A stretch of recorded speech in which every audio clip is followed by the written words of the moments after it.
আলাইকুম, শেফাস কুকে সবাইকে স্বাগতম। আশা করি সবাই ভালো আছেন। আজ আমি আপনাদের সাথে শেয়ার করছি চুলায় তৈরি 10 মিনিটে মালাই কেক রেসিপি। আর এই রেসিপিটা ছোট বড় সবার খুবই পছন্দের এবং বিশেষ করে ছোটদের বেশি পছন্দের। আর আমি চেষ্টা করেছি একেবারে সহজ করে দেখানোর জন্য। তাহলে চলুন শুরু করা যাক পুরো প্রস্তুত প্রণালী। তো প্রথমেই আমি 3টি ডিম নিয়েছি আর ডিমের কুসুম এবং সাদা অংশকে আলাদা করে রেখেছি। তো এখন সাদা অংশটাকে আমি ফোম করে নিব, সেজন্য আমি ইলেকট্রিক বেটার দিয়ে এটাকে ফেটে নিচ্ছি আর কি। তো যাদের নেই তারা কিন্তু কাঁটা চামচ, ডালের চামচ বা হ্যান্ড উইপস দিয়ে করতে পারেন। এখন আমি পরিমাণ মতো চিনি দিয়ে দিচ্ছি, আর আমি আজকে হাফ কাপ পরিমাণ চিনি নিয়েছি আর কি। আর এই হাফ কাপ চিনিটা আমি আসলে মালাইয়ের মধ্যেও ব্যবহার করব এবং কেকের মধ্যেও ব্যবহার করব। এখন ভালো করে ফেটে নিচ্ছি, চিনি দিয়েও ভালো করে ফেটে নিতে হবে, চিনিটাকে একেবারে মেল্ট করে ফেলতে হবে আর কি। আর এই পর্যায়ে কুসুমটা দিয়ে দিচ্ছি, আর এটা দিয়েও এটা মিশিয়ে নিচ্ছি। অনেকের অনেক প্রশ্ন থাকে, আপু আমাদের ওভেন নেই, কিভাবে বানাবো, আমরা কি এটা খেতে পারবো না বানিয়ে? তো অবশ্যই খাওয়া যাবে। আমার মনে হয় এই মালাই কেকটা চুলাতেই বেশি ভালো হয়, আর মাত্র 10 মিনিটে তৈরি হয়ে যাবে। তো আমিও প্রথমে অবাক হয়ে গেছি যে এত কম সময় কিভাবে হলো। তো আমি প্রথমে আপনাদেরকে দেখাইনি, প্রথমে আমি একদিন করেছি, তারপরে আমি আপনাদেরকে দেখালাম আজকে। তো ফেটানো হয়ে গিয়েছে। এই পর্যায়ে আমি এর সাথে শুকনো উপকরণগুলো দিয়ে দিচ্ছি। 1 চামচ দিলাম বেকিং পাউডার, আর হাফ কাপ দিলাম হচ্ছে আটা। আর আমি কিন্তু সাধারণত আটা দিয়েই কেকটা বানাই, আমি কিন্তু ময়দা দিয়ে কোনো কাজ করি না। তো যাই হোক, এবার একটু একটু দিয়ে আমি আসলে ভালো করে মিশিয়ে নিচ্ছি। আর এই পর্যায়ে আলতো করে মিশাতে হবে যেন ফোমটা নষ্ট না হয়। তো আমি কিন্তু একটু ফাস্ট করে দিয়েছি, এই জন্য মনে হচ্ছে যে এটা একটু তাড়াতাড়ি মিশাচ্ছি, আসলে কিন্তু না। তো মেশানো হয়ে গিয়েছে। এই পর্যায়ে আমি ফ্রাই প্যানে তেল মেখে নিয়েছি আর কি। এখন আমি পুরাটা ঢেলে দিচ্ছি আর কি।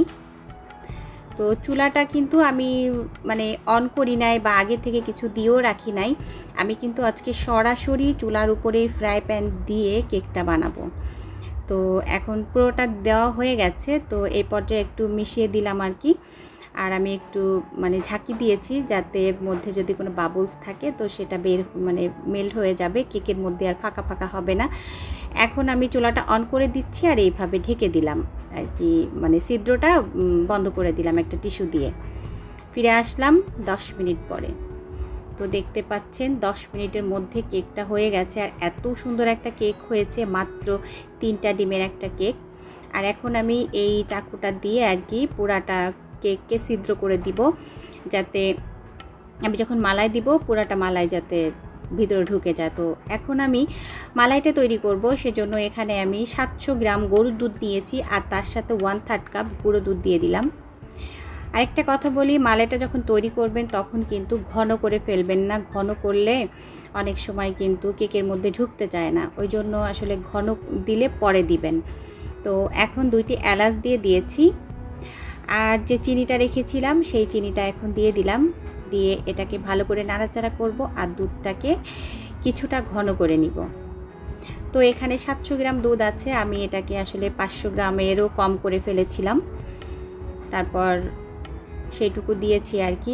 আর এই যে এখানে যতটা দেখতে পাচ্ছেন এটা আমি এখন পুরোটা দিয়ে দিচ্ছি, আর এরপরে আর কি আমি আরও কিছুটা দিব আর কি। তো এখন আমি আবারও কিছুটা এই চাকু দিয়ে একটু ছিদ্র করে দিচ্ছি, যাতে মালাইটা দেওয়ার সাথে সাথে ভিতরে ঢুকে যায়। দেখতে পাচ্ছেন এটা কিন্তু জাল হচ্ছে, আর আপনারা চাইলে ঠান্ডা করেও দিতে পারেন। আমি কিন্তু আজকে একেবারে ঠান্ডা করি নাই, চুলাটা অফ করে 2 মিনিট একটু নাড়াচাড়া করেছি, কিছুটা ঠান্ডা হয়েছে আর কি। সেই পর্যায়ে আমি সেই দুধটা দিয়ে দিচ্ছি আর কি, মালাইটা। এখন এইভাবে পুরাটা দিয়ে দিব একটু একটু করে। আর দেখতে পাচ্ছেন যে মালাইটা দেওয়ার সাথে সাথে কিন্তু কেকটা পুরোটা সোপ করে নিচ্ছে, কারণ কেকটা এতটা সফট হয়েছে। এখন পুরোটা দিয়ে দিচ্ছি, দেওয়ার পরে এটা আসলে ঠান্ডা করতে হবে। আর আমি কিছুটা দুধ আর কি রেখেছি, সেটাকে ঠান্ডা করে ফ্রিজে রেখেছি, ওইটা আমি আসলে পরে দিব।